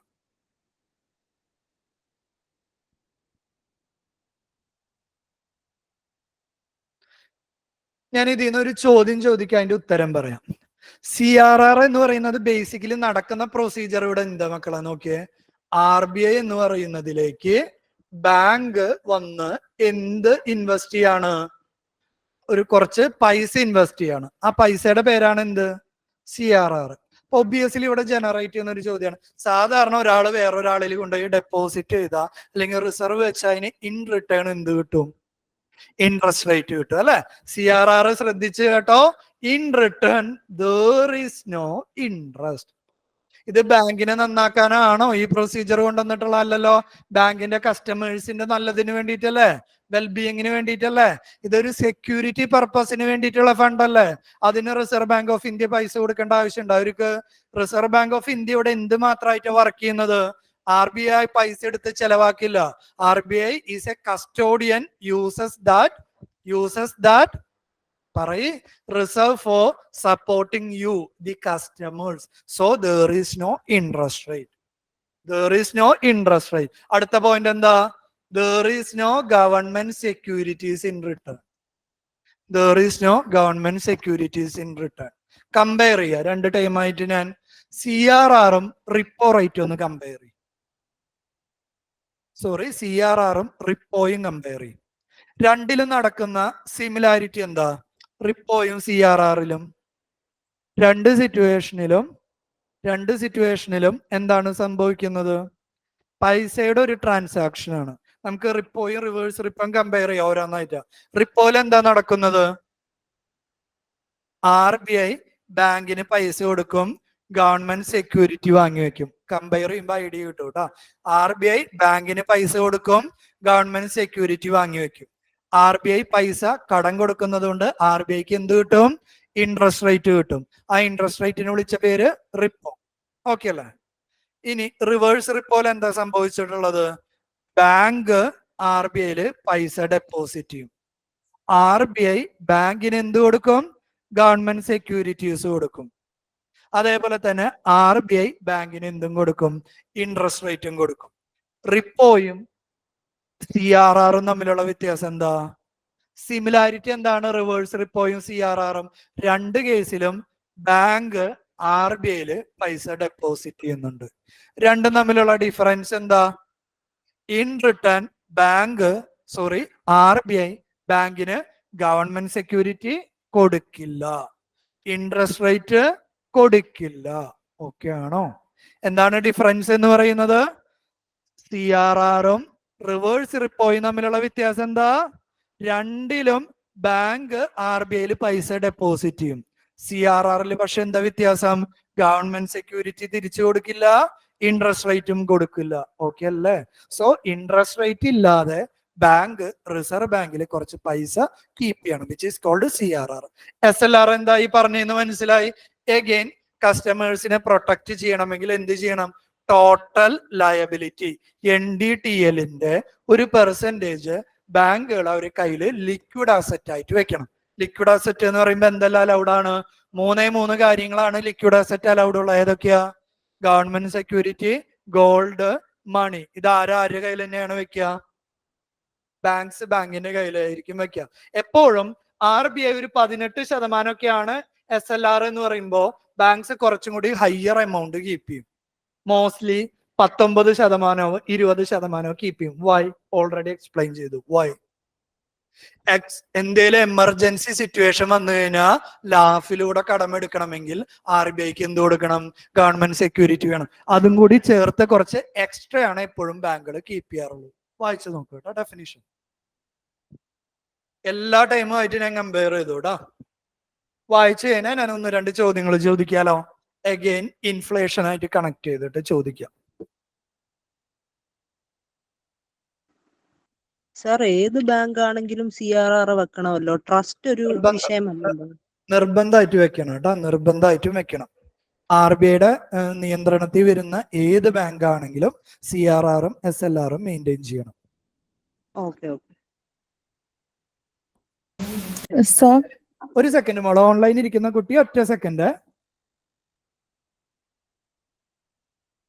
ഇല്ല, CRR-ന് ഇൻ റിട്ടേൺ ഗവൺമെന്റ് സെക്യൂരിറ്റി കൊടുക്കില്ല. ഓക്കെ അല്ലേ? ഇതാ ബാങ്കിന്റെ ട്രസ്റ്റിന് വേണ്ടി വാങ്ങുന്നതാ, അല്ലാതെ റിസർവ് ബാങ്കിന് പൈസ ഏൺ ചെയ്യാൻ വേണ്ടി വാങ്ങുന്നതല്ല. ഓക്കെ അല്ലേ? ഓൺലൈനിൽ ഇരിക്കുന്ന കുട്ടി ചോദിക്ക്. സാർ, ഇപ്പം നമ്മൾ ലാഫില് SLR റേറ്റ് അവർ RBI കൊടുത്ത ലിമിറ്റ് കുറഞ്ഞില്ലെങ്കിൽ എന്ത് ചെയ്യും? കുറഞ്ഞില്ലെങ്കിൽ പ്രശ്നമില്ല. SLR റേറ്റ് ലാഫിൽ കുറയാൻ പാടില്ല. മനസ്സിലായോ? നമ്മുടെ SLR-നേക്കാളും കുറച്ചിട്ട് കടമെടുക്കുമ്പോ അത് MSF ആയി. ലാഫിൽ ഒരിക്കലും SLR-നേക്കാൾ കുറയ്ക്കാൻ സമ്മതിക്കില്ല കേട്ടോ. അതല്ല, ഇപ്പൊ ഞാൻ ലാഫിൽ ലിമിറ്റ് കഴിഞ്ഞു, അപ്പം എനിക്ക് കുറച്ചും കൂടെ പൈസ ആവശ്യമുണ്ട്, പക്ഷെ എന്റെ SLR റേറ്റ് കുറഞ്ഞിട്ടുമില്ല, ഒരു 1% എക്സ്ട്രാ ഉണ്ട്. അപ്പൊ ഞാൻ എന്തെടുക്കും? ആക്ച്വലി നമ്മുടെ ഈ SLR ഇല്ലേ, SLR നിങ്ങളുടെ RBI പറയുന്ന ലിമിറ്റ് എത്തുന്ന വരെ എടുക്കുന്നതാണ് ആക്ച്വലി ലാഫ്. ഞാൻ നേരത്തെ 100 കോടി എന്നൊരു എക്സാമ്പിൾ പറഞ്ഞു എന്നുള്ളൂ. ഇപ്പോ SLR തന്റെ ഒരു 23% ഉണ്ട് എന്ന് വിചാരിക്കുക. 18% RBI പറയുന്ന ലിമിറ്റ്. അപ്പോ ഈ 23% 18% വരെ താൻ ഗവൺമെന്റ് സെക്യൂരിറ്റി കൊടുത്ത് വാങ്ങുമ്പോൾ അത് ലാഫിന്റെ കീഴിലാവും. 18-നും താഴേക്ക് കുറയ്ക്കുമ്പോൾ മാത്രമാണ് MSF-ലേക്ക് പോവുള്ളൂ. ഓക്കെ ആണോ? ഞാൻ നേരത്തെ ജസ്റ്റ് ഒരു എമൗണ്ട് ആയിട്ട് പറഞ്ഞു എന്നുള്ളൂ, എക്സാമ്പിൾ ക്ലിയർ ആവാൻ വേണ്ടി. ഇൻ റിയാലിറ്റി SLR പറയുന്ന ലിമിറ്റ് 18 ആണെങ്കിൽ 18% വരെ കടമെടുത്ത ഇറ്റ്സ് ലാഫ്. 18 താഴെ കൊണ്ടുപോകുമ്പോൾ മാത്രമാണ് അത് MSF-ലേക്ക് കിടക്കുള്ളൂ. ഓക്കെ ആണോ? Okay sir.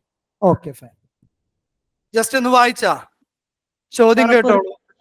ലാസ്റ്റ് റിസോർട്ട് പോലല്ലേ ഈ CRRന്റെ യൂസ് വരത്തുള്ളൂ, അതായത് ഒരു രക്ഷയുമില്ലാണ്ട് വരുമ്പോൾ. ലാസ്റ്റ് റിസോർട്ട് മാത്രമല്ല, നമ്മുടെ കയ്യിൽ ഇനിയും ടൂൾ ഉണ്ട് കേട്ടോ. DICGC എന്ന് പറഞ്ഞൊരു ടൂളും കൂടി ഉണ്ട്, deposit insurance credit guarantee scheme എന്ന് പറയും. ഇതിനെല്ലാത്തിനും പുറമെ ബാങ്ക് നിങ്ങളിൽ നിന്ന് 100 രൂപ ഇൻവെസ്റ്റ്മെന്റ് എടുക്കുന്നുണ്ടെങ്കിൽ അതിൽ ചെറിയൊരു പൈസ ഇൻഷുറൻസ് ആയിട്ട് വേറെ അടയ്ക്കുകയും കൂടി വേണം. ആ ഇൻഷുറൻസ് ഉപയോഗിച്ചിട്ടാണ് ബാങ്ക് നിങ്ങളെ പറ്റിച്ചു കഴിഞ്ഞാൽ 5 ലക്ഷം രൂപ വരെ RBI റിട്ടേൺ തരും. ഇനിയും വേറെ ടൂളുകളൊക്കെ ഉണ്ട്, അതൊക്കെ എടുക്കും ഫർദർ സ്ലൈഡിൽ. ശ്രദ്ധിച്ച് ഉത്തരം പറഞ്ഞോളൂ. MPC is increasing CRR. What happens to the inflation? Inflation പോട്ടെ, what happens to the money supply in the economy? ആലോചിച്ചോളൂ. MPC is increasing CRR. What happens to money supply in the economy? CRR കൂട്ടി അല്ലെ? CRR കൂട്ടി എന്ന് പറഞ്ഞതിന് അർത്ഥം എന്താ? Logically connect ചെയ്തു പോവാ.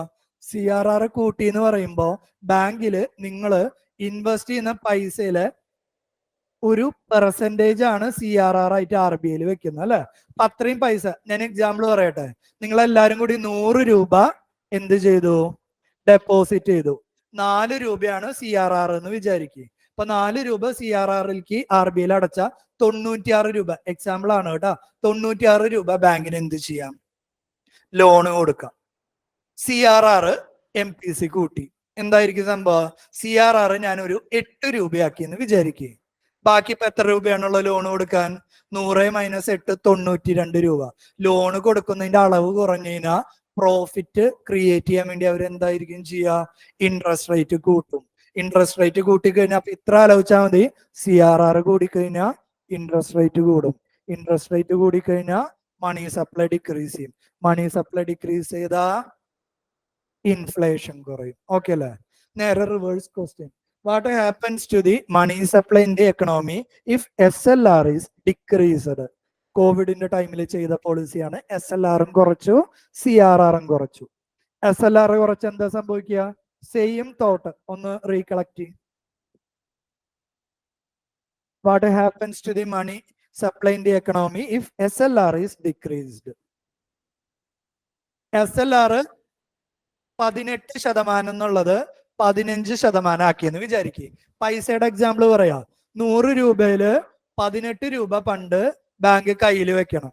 ഇപ്പൊ 15 രൂപ കൈ വെച്ചാൽ മതി എന്ന് വിചാരിക്കുക. എന്താ വ്യത്യാസം? 100-ൽ 18 പോയി കഴിഞ്ഞാൽ ബാക്കി 82 രൂപ ലോൺ കൊടുത്തത് ഇപ്പൊ എത്ര കൊടുക്കാം? 85 രൂപ ലോൺ കൊടുക്കാം. കൂടുതൽ എമൗണ്ട് ലോൺ കൊടുക്കാൻ പറ്റുന്നുണ്ടെങ്കിൽ അവരെ പ്രോഫിറ്റ് എപ്പോഴും സെയിം തന്നെയായിരിക്കും. കൂടുതൽ രൂപ ലോൺ കൊടുക്കണമെങ്കിൽ അവരെന്ത് ചെയ്യും? ഇൻട്രസ്റ്റ് റേറ്റ് കുറച്ചൊന്ന് കുറയ്ക്കും. അപ്പൊ SLR കുറച്ചാൽ ഇൻട്രസ്റ്റ് റേറ്റ് കുറയും. ഇൻട്രസ്റ്റ് റേറ്റ് കുറച്ചു കഴിഞ്ഞാൽ മണി സപ്ലൈ കൂടും. മണി സപ്ലൈ കൂടിക്കഴിഞ്ഞാൽ ഗ്രോത്ത്, അപ്പൊ ഇൻഫ്ലേഷൻ എന്ന് പറയില്ല, ഗ്രോത്ത് ഇംപ്രൂവ് ചെയ്യാൻ പറ്റും. ഓക്കെ ആണല്ലോ? കൂട്ടാന്ന് പറയുമ്പോൾ എപ്പോഴും ഗ്രോത്തിന്റെ ടൈമിലും, കുറയ്ക്കാന്ന് പറയുമ്പോൾ ഇൻഫ്ലേഷന്റെ ടൈമിലും. അല്ലാതെ ഇൻഫ്ലേഷൻ കൂട്ടാന്ന് പറയുന്നത് പോസിറ്റീവ് സ്റ്റേറ്റ്മെന്റ് ആണോ? ഇൻഫ്ലേഷൻ കൂട്ടാന്ന് പറയുന്നത് പോസിറ്റീവ് സ്റ്റേറ്റ്മെന്റ് ആണ്? അല്ല. പക്ഷെ ഗ്രോത്ത് കൂട്ടാന്ന് പറയുന്നത് പോസിറ്റീവ് സ്റ്റേറ്റ്മെന്റ് അല്ലേ?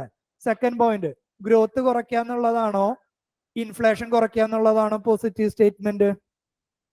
ഇൻഫ്ലേഷൻ കുറയ്ക്കുക, ഗ്രോത്ത് കുറയ്ക്കാന്നുള്ളത് ഒരു പോസിറ്റീവ് സ്റ്റേറ്റ്മെന്റ് അല്ല.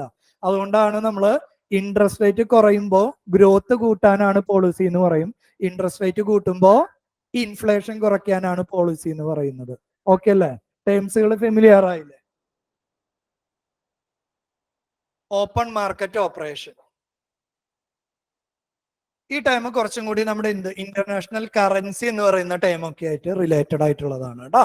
3 ടൈമുകളാണ് ഞാൻ ഇവിടെ എഴുതിയിട്ടുള്ളത്. ഒന്ന് ഓപ്പൺ മാർക്കറ്റ് ഓപ്പറേഷൻ, രണ്ടാമത്തേത് മാർക്കറ്റ് സ്റ്റെബിലൈസേഷൻ സ്കീം, മൂന്നാമത്തേത് സ്റ്റെറിലൈസേഷൻ.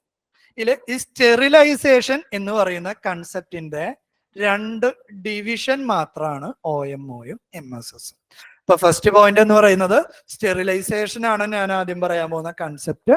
അതിന്റെ 2 ഡിവിഷൻ അല്ലെങ്കിൽ എക്സാമ്പിൾ ആണ് OMO-യും മാർക്കറ്റ് സ്റ്റെബിലൈസേഷൻ. ഓക്കെ അല്ലേ? എന്താണ് സ്റ്റെറിലൈസേഷൻ? ഈ സ്റ്റെറിലൈസേഷൻ എന്ന വാക്ക് നിങ്ങൾ മെഡിസിൻ അല്ലെങ്കിൽ മെഡിക്കൽ ഫീൽഡിൽ അല്ലെങ്കിൽ ബയോളജിയിൽ നിങ്ങൾ കേട്ടിട്ടുണ്ടോ? ഇപ്പൊ നമ്മള് സിസർ സ്റ്റെറിലൈസ് ചെയ്യാന്നുള്ള വാക്ക് ഉപയോഗിക്കാറ്. എന്താ അവിടെ ചെയ്യുന്ന കൺസെപ്റ്റ്? ഇപ്പൊ ഒരു സിസർ ഒരു പേഷ്യന്റിൽ നമ്മൾ ഉപയോഗിക്കുകയാണെങ്കിൽ എന്തുണ്ടാവും? ഒബ്വിയസ്ലി അതിൽ ഒരുപാട് മൈക്രോബ്സും കാര്യങ്ങളൊക്കെ ഉണ്ടാവും. ആ സെയിം സിസർ നമ്മൾ വേറൊരാളിൽ ഉപയോഗിച്ച് കഴിഞ്ഞാൽ എന്താ ഉണ്ടാവുക? ഡിസീസസ് ട്രാൻസ്മിറ്റ് ചെയ്യും. ശരിയല്ലേ? അപ്പൊ ആ ഒരു ഇഷ്യൂ ഒഴിവാക്കുന്നതിന് വേണ്ടി അവർ എന്ത് ചെയ്യും? അത് ചിലപ്പോൾ ഒരു ബോയിൽഡ് വാട്ടറിൽ ഇടാം, അല്ലെങ്കിൽ അവരെന്ത് ഉപയോഗിക്കാം? ആൽക്കഹോളും ഒക്കെ ഉപയോഗിച്ചിട്ട് അത് ക്ലീൻ ചെയ്യും. അപ്പൊ അവിടെ എന്താണ്? മൈക്രോബ്സ് വേറൊരാളിലേക്ക് സ്പ്രെഡ് ചെയ്യുന്നത് കൺട്രോൾ ചെയ്യാം. കൺട്രോൾ എന്ന വാക്കിന് പകരമാണ് സ്റ്റെറിലൈസേഷൻ എന്ന വാക്ക് ഉപയോഗിക്കുന്നത്. ഇവിടെ അത് തന്നെയാണ് ചെയ്യാൻ പോകുന്നത്. ഇതാണ് നമ്മുടെ ഇന്ത്യൻ എക്കണോമി കേട്ടോ. ഓക്കെ ആണല്ലോ? ഇതാണ് നമ്മുടെ ഇന്ത്യൻ എക്കണോമി, അല്ലെങ്കിൽ നമ്മുടെ ഇന്ത്യ എന്ന് പറയുന്ന രാജ്യം. ഈ രാജ്യത്തേക്ക് നോക്കി, ഒറ്റയടിക്ക് കുറെ ഡോളർ വരാണ്. എന്ത് വരാണ്? ഡോളർ. ആ ഡോളറിനെ നമ്മൾ ഭാവിയിൽ FDI അല്ലെങ്കിൽ FPI എന്നൊക്കെ പേര് വിളിക്കും. എന്ന് വെച്ച് കഴിഞ്ഞാൽ ഫോറിൻ മണി വരാണ്. ഇതുവരെ പ്രശ്നമില്ലല്ലോ. ഇപ്പൊ എന്താണ്? വിദേശത്ത് നിന്നത് ഒരു എക്സാമ്പിൾ പറയുകയാണെങ്കിൽ, ഫേസ്ബുക്ക് എന്ന് പറയുന്ന ഒരു കമ്പനി കുറെ ഡോളർ കൊണ്ടുവന്ന് ഇവിടത്തെ ഒരു എഡ്യൂക്കേഷൻ അല്ലെങ്കിൽ എഡ്യൂടെക് കമ്പനിയിൽ ഇൻവെസ്റ്റ് ചെയ്യാണ്. ഓക്കെ അല്ലേ? ഇപ്പൊ ഇന്ത്യയിൽ കൊണ്ടുവന്ന് ഇൻവെസ്റ്റ് ചെയ്യണ്ടെങ്കിൽ ആദ്യത്തെ ഒരു കണ്ടീഷൻ എന്താ? കൊണ്ടുവന്ന് നേരെ ഡോളറിൽ ഇൻവെസ്റ്റ് ചെയ്യാൻ പറ്റില്ല, റുപ്പീസിൽ ഇൻവെസ്റ്റ് ചെയ്യണം അല്ലെ? അപ്പൊ അവര് ആരെ അപ്രോച്ച് ചെയ്യും? പൈസ, ആ ഡോളറിനെ റുപ്പീസ് ആക്കി മാറ്റാൻ വേണ്ടി RBIനെ അപ്രോച്ച് ചെയ്യും. RBIയിലേക്ക് ഇതേ ഈ ഡോളർ കൊടുക്കും. ആ ഡോളർ പുറത്തേക്ക് എന്തായിട്ട് വരും? റുപ്പീസ് ആയിട്ട് വരും. ആ റുപ്പീസ് എവിടെ ഇൻവെസ്റ്റ് ചെയ്തു? എഡ്യൂടെക് കമ്പനിയിൽ ഇൻവെസ്റ്റ് ചെയ്തു. ഇതുവരെ പ്രശ്നമില്ലല്ലോ. ഓക്കെ അല്ലേ? ഇപ്പൊ ഈ വരുന്നത് $1 $2 എന്നല്ല. നോക്കിയേ, ഇവിടെ വരുന്നത് ഒരു $1 ബില്യൺ ആണെങ്കിലോ, ഒരു എക്സാമ്പിൾ പറയുന്നതാണ്, ഒരു $1 ബില്യൺ ആണ് വരുന്നതെന്ന് വിചാരിക്കുക. അതിന് ഇക്വാലന്റ് ആയിട്ടുള്ള അത്രയും പൈസ ഇപ്പൊ എവിടേക്ക് ഇറങ്ങും? ഇത്രയും മണി നമ്മുടെ മാർക്കറ്റിലേക്ക് ഇറങ്ങും. കറക്റ്റ് അല്ലേ? ഈ ഓൾറെഡി ഈ $1 ബില്യണിനോട് ഇക്വാലന്റ് ആയിട്ടുള്ള പൈസ എവിടെയാ? RBIയുടെ കയ്യിലാണ് ഇരിക്കേണ്ടായിരുന്നത്. RBI കഷ്ടപ്പെട്ട് എന്ത് ചെയ്യുന്നുണ്ട്? മോണിറ്ററി പോളിസി ഉപയോഗിച്ച് എക്കണോമിയിലെ മണി സപ്ലൈ കൺട്രോൾ ചെയ്ത് ഇൻഫ്ലേഷനെ കൺട്രോൾ ചെയ്ത് നിർത്താറുണ്ട്. ആ സമയത്താണ് ആര് വന്ന്? ഫേസ്ബുക്ക് വന്ന് $1 അല്ലെങ്കിൽ $1 ബില്യൺ ആയിട്ട് വന്നത്. അതിനെ റുപ്പീസ് ആക്കി മാറ്റി ഈ എഡ്യൂടെക് കമ്പനിയിൽ ഇൻവെസ്റ്റ് ചെയ്യാന്ന് പറഞ്ഞു. ഒബ്വിയസ്ലി അവർ ആ പൈസ കുറെ ഇൻവെസ്റ്റ്മെന്റിനും ജോബ് ക്രിയേഷനൊക്കെ ഉപയോഗിച്ച് അത് അവസാനം ഇവിടെ എത്തിയിട്ടുണ്ടാവും? എക്കണോമി അല്ലെങ്കിൽ മാർക്കറ്റിലേക്ക് എത്തിയിട്ടുണ്ടാവും. That is a sudden spike in rupees. എന്താ സംഭവിക്കുക? ഇൻഫ്ലേഷന്റെ ടൈമിൽ ഒന്ന് ആലോചിക്ക്. അതേപോലെ തന്നെ രണ്ട് കറൻസികൾ തമ്മിൽ പൈസ മാറ്റിയെടുക്കുന്നതിന് നമ്മളൊരു പേര് വിളിക്കല്ലോ, എക്സ്ചേഞ്ച് റേറ്റ് അല്ലെ? ഒന്നാമത്തെ പോയിന്റ്, ഇൻഫ്ലേഷൻ എന്താ ഉണ്ടാവുക? മണി സപ്ലൈ കൂടിയ കൂടും. ഓക്കെ അല്ലേ? ഇനി ഒരുപാട് റുപ്പീസ് മാർക്കറ്റിലേക്ക് ഇറങ്ങുന്നില്ലേ? ഡിമാൻഡും സപ്ലൈയും ഒന്ന് കമ്പയർ ചെയ്ത് നോക്കൂ. ഓവർ സപ്ലൈ ഓഫ് റുപ്പീസ് വന്നു കഴിഞ്ഞാൽ റുപ്പീസിന്റെ വാല്യൂ എന്താ ഉണ്ടാവുക? ഡിക്രീസ് ചെയ്യും. ഇതിനെയാണ് നമ്മൾ എന്തെന്ന് പേര് വിളിക്കുക? ഡീവാലുവേഷൻ, അല്ലെങ്കിൽ കുറച്ചും കൂടി നിങ്ങൾക്ക് പരിചയമുള്ള വാക്ക് ഡിപ്രിസിയേഷൻ. ഡിപ്രിസിയേഷൻ എന്ന് പറഞ്ഞാൽ രൂപയുടെ വാല്യൂ കുറയുന്ന സിറ്റുവേഷൻ. ഇതിലിപ്പോ ഏത് സിറ്റുവേഷൻ എടുത്താലും ഇത് എക്കണോമിക്ക് പ്രശ്നമല്ലേ? ഇതിലേത് സിറ്റുവേഷൻ, ഇൻഫ്ലേഷൻ കൂടിയാൽ എക്കണോമിക്ക് പ്രശ്നമാണ്, രൂപയുടെ വാല്യൂ കുറഞ്ഞാലും എക്കണോമിക്ക് പ്രശ്നമാണ്. അപ്പൊ അവിടെ വന്ന ആര് ഇടപെടും? നോക്കിയേ, RBI ഇടപെട്ട് എന്ത് ചെയ്യും? ഈ എക്കണോമിയിലേക്ക് വരുന്ന ഈ എക്സ്ട്രാ പൈസ അബ്സോർബ് ചെയ്യാൻ വേണ്ടിയിട്ട് എന്ത് ചെയ്യും? RBI ഗവൺമെന്റ് സെക്യൂരിറ്റി ഇഷ്യൂ ചെയ്യും. ഗവൺമെന്റ് സെക്യൂരിറ്റീസ് മാർക്കറ്റിലേക്ക് ഇഷ്യൂ ചെയ്ത് ആളുകൾ അത് വാങ്ങല്ലേ ചെയ്യുക. വാങ്ങുമ്പോ ആ പൈസ റിട്ടേൺ ആരിലേക്ക് കയറും? RBIയിലേക്ക് കയറും. അപ്പോ എക്കണോമിയില് മണി സപ്ലൈ അഗെയിൻ എന്ത് ചെയ്യാൻ വേണ്ടി പറ്റും? കൺട്രോൾ ചെയ്യാൻ വേണ്ടി പറ്റും. ഇപ്പൊ എക്കണോമിയിൽ നടന്നത് എന്താ? ഫേസ്ബുക്ക് ഇൻവെസ്റ്റ്മെന്റും കൂടി വന്നപ്പോ എന്തുണ്ടായി? എക്കണോമിയിൽ മണി സപ്ലൈ ഇൻക്രീസ് ചെയ്തു. മണി സപ്ലൈ ഇൻക്രീസ് ചെയ്തപ്പോ അത് ഇൻഫ്ലേഷൻ ഉണ്ടാക്കും, റുപ്പിയുടെ വാല്യൂ ഡിക്രീസ് ചെയ്യും. ആ പ്രശ്നം ഒഴിവാക്കാൻ, കൺട്രോൾ ചെയ്യാൻ, സ്റ്റെറിലൈസ് ചെയ്യാൻ RBI ഇടപെട്ടു. RBI ഇടപെട്ട് എന്ത് ചെയ്തു? ഗവൺമെന്റ് സെക്യൂരിറ്റി മാർക്കറ്റിലേക്ക് ഇറക്കി. ആ ഗവൺമെന്റ് സെക്യൂരിറ്റി ആളുകൾ വാങ്ങുമ്പോൾ എന്തുണ്ടാവും? പൈസ RBIയിലേക്ക് എത്തും. മണി സപ്ലൈ കൺട്രോൾ ചെയ്യാൻ പറ്റും. This is called sterilization. എളുപ്പല്ലേ പരിപാടി? ഒന്ന് വായിച്ചതിന്റെ ഡെഫിനിഷൻ. എന്താണ് sterilization? Whenever a large amount of capital is flowing into Indian economy, എന്തിനുള്ള സാധ്യതയുണ്ട്? ഇൻഫ്ലേഷൻ കൂടാം, സിമിലർലി വാല്യൂ ഡിപ്രീഷിയേറ്റ് ചെയ്യാം. ഈ പ്രശ്നം പരിഹരിക്കാൻ ആ എക്സസ് മണി ഗവൺമെന്റ് സെക്യൂരിറ്റി ഇറക്കി RBI അബ്സോർബ് ചെയ്തെടുക്കുന്ന ടെക്നിക്കിനെ വിളിക്കുന്ന പേരാണ് സ്റ്റെറിലൈസേഷൻ. ഓക്കെ അല്ലേ? ഇനി OMOയും MSSും തമ്മിൽ വളരെ സിമ്പിൾ ഡിഫറൻസ് ആണുള്ളൂ. വരുന്ന പൈസയുടെ ക്വാണ്ടിറ്റിക്ക് അനുസരിച്ചിട്ടാണ് ഇതിൽ ഏത് ടേം ആണ് ഉപയോഗിക്കാന്ന്. വരുന്ന പൈസയുടെ ക്വാണ്ടിറ്റി കുറവാണെങ്കിൽ OMOയും, വെരി ഹൈ ക്വാണ്ടിറ്റി ഫോറിൻ മണിയാണ് ഇൻഫ്ലോ ചെയ്യുന്നതെങ്കിൽ MSS ഉപയോഗിക്കും. ഇത്രയേ ഉള്ളൂ കേട്ടോ വ്യത്യാസം. MSSും OMOയും തമ്മിലുള്ള വ്യത്യാസം. രണ്ടിലും ചെയ്യുന്നത് എന്താണ്? ഗവൺമെന്റ് സെക്യൂരിറ്റി RBI മാർക്കറ്റിലേക്ക് ഇറക്കി അവിടെ നിന്ന് എന്ത് അബ്സോർബ് ചെയ്യും? ലിക്വിഡിറ്റി അല്ലെങ്കിൽ പൈസ അബ്സോർബ് ചെയ്യും. വരുന്ന ഇൻഫ്ലോ അല്ലെങ്കിൽ പൈസ ക്വാണ്ടിറ്റി കുറവാണെങ്കിൽ OMO, വെരി ഹൈ ക്വാണ്ടിറ്റി ആണെങ്കിൽ that would be MSS. Okay ആണല്ലോ? ഇവിടെ നിന്ന് അടുത്തൊരു ചോദ്യം വരും. മാർക്കറ്റിലേക്ക് ഗവൺമെന്റ് സെക്യൂരിറ്റി ഇറക്കി RBI കുറച്ച് പൈസ അബ്സോർബ് ചെയ്യുന്നില്ലേ? RBI പൈസ എന്താ ചെയ്യാൻ പോകുന്നതെന്ന്. ഇപ്പോ ഫേസ്ബുക്ക് നമുക്ക് ഇൻവെസ്റ്റ്മെന്റ് തന്ന മാതിരി ഭാവിയിൽ എന്തിനുള്ള ഒരു സാധ്യതയുണ്ട്? അയാൾ വേണമെങ്കിൽ ആ $1 ബില്യൺ വിഡ്രോയും ചെയ്തൂടെ? വിഡ്രോ ചെയ്ത് എന്താ ഉണ്ടാവുക? ഇതേപോലെ ഒന്ന് ആലോചിക്ക്. വിഡ്രോ ചെയ്തതിന് എന്താ ഉണ്ടാവുക? വിഡ്രോ ചെയ്യണമെങ്കിൽ ഫേസ്ബുക്ക് എന്ത് ചെയ്യണം? ഈ റുപ്പീസ് RBIയുടെ അടുത്ത് പോയിട്ട് അതിനെ എന്താക്കി മാറ്റണം? ഡോളറാക്കി മാറ്റിയിട്ട് കൊണ്ടുപോകും അല്ലെ? അപ്പൊ RBIയിലേക്ക് വീണ്ടും കുറെ പൈസ എക്കണോമിയിൽ നിന്ന് കയറില്ലേ? RBIയിലേക്ക് കയറില്ലേ? അപ്പൊ എന്തുണ്ടാവും എക്കണോമിയിൽ? Shortage of money supply. Shortage of money supply economic ഗ്രോത്തിന് വളരെ ഗുരുതരല്ലേ? അപ്പൊ എന്ത് ചെയ്യും? ഓൾറെഡി നേരത്തെ അബ്സോർബ് ചെയ്ത് വെച്ചിട്ടുള്ള പൈസ ഇല്ലേ, അതെന്ത് ചെയ്യും? മാർക്കറ്റിലേക്ക് ഇറക്കും. ഗവൺമെന്റ് സെക്യൂരിറ്റി റീപർച്ചേസ് ചെയ്യും, തിരിച്ചു മേടിക്കും. ഓക്കെ ആണോ? അല്ലാതെ ഈ എടുക്കുന്ന പൈസ RBI സ്പെൻഡ് ചെയ്യില്ല. അത് എവിടെ കീപ്പ് ചെയ്യും? RBIയില് ഒരു സെപ്പറേറ്റ് ഗവൺമെന്റ് അക്കൗണ്ടിൽ കീപ്പ് ചെയ്യും. RBIയില് ഒരു സെപ്പറേറ്റ് ഗവൺമെന്റ് അക്കൗണ്ടിൽ അത് കീപ്പ് ചെയ്യും. ഭാവിയില് മണി സപ്ലൈ റെഡ്യൂസ് ചെയ്യുമ്പോൾ ഗവൺമെന്റ് സെക്യൂരിറ്റി തിരിച്ചു വാങ്ങി ആ പൈസ അതേപോലെ അങ്ങോട്ട് റിലീസ് ചെയ്യും. ക്ലിയർ ആണോ? ഒരിക്കലും സ്റ്റെറിലൈസേഷൻ എന്ന് പറഞ്ഞാൽ ഗവൺമെന്റ് സെക്യൂരിറ്റി വിറ്റ് കാശ് വാങ്ങല് മാത്രമല്ല, ഭാവിയിൽ മണി ഷോർട്ടേജ് വന്നാ ഗവൺമെന്റ് സെക്യൂരിറ്റി തിരിച്ചു വാങ്ങി പൈസ റിലീസ് ചെയ്യുകയും ചെയ്യും. സ്റ്റെറിലൈസേഷൻ എന്ന് പറഞ്ഞാൽ എന്താണോ എഫക്റ്റ് നടക്കുന്നത്, എക്സസ് ഫണ്ട് കാരണം എന്താണോ എഫക്റ്റ് നടക്കുന്നത്, ആ എഫക്റ്റിനെ ക്യാൻസൽ ഔട്ട് ചെയ്യാന്നാണ് മീനിങ് ഉള്ളൂ കേട്ടോ. രണ്ട് സൈഡും ഓക്കെ അല്ലേ? ഇനി നിങ്ങൾ ഉത്തരം പറഞ്ഞോളൂ. നമുക്ക് ഈ കൺസെപ്റ്റ് ഒരു ക്വസ്റ്റ്യൻ ആയിട്ട് നോക്കാം. Whenever a foreign capital is flowing into Indian economy, what is the operation conducted by RBI under sterilization? Foreign money inflow ചെയ്ത RBI എന്തായിരിക്കും കണ്ടക്ട് ചെയ്യുക? Government security will be issued and excess money will be absorbed and it will keep in a separate government account with the RBI. Whenever a foreign company is withdrawing large amount of money from Indian economy, what would be the action taken by RBI under sterilization? They will repurchase the government security and release the money into the economy. Okay അല്ലേ? ഇനി ഈ ഫണ്ടിൻ്റെത് എന്താ പറയാ, ചെറിയ amount ആണെങ്കിൽ OMOയും, very high flow of money ആണെങ്കിൽ ഓക്കെ അല്ലേ MSSും. ഒന്ന് വായിച്ചേ രണ്ടും തമ്മിലുള്ള ഡിഫറൻസ്. രണ്ടും ഒന്ന് വായിക്കണം. അത്രേ ഉള്ളൂ കേട്ടോ വ്യത്യാസം. രണ്ടും വായിക്കുക. നമ്മൾ ഇതിന്റെ ഇടയിൽ ഒരു ടോപ്പിക് എടുത്തിട്ടുണ്ടായിരുന്നില്ലല്ലോ, ഓപ്പറേഷൻ ട്വിസ്റ്റ്. ഇനി നമുക്ക് അതിലേക്ക് പോവാം. ഓപ്പറേഷൻ ട്വിസ്റ്റും കൂടി എടുത്തു കഴിഞ്ഞാൽ ഞാനൊരു ബ്രേക്ക് തരാം.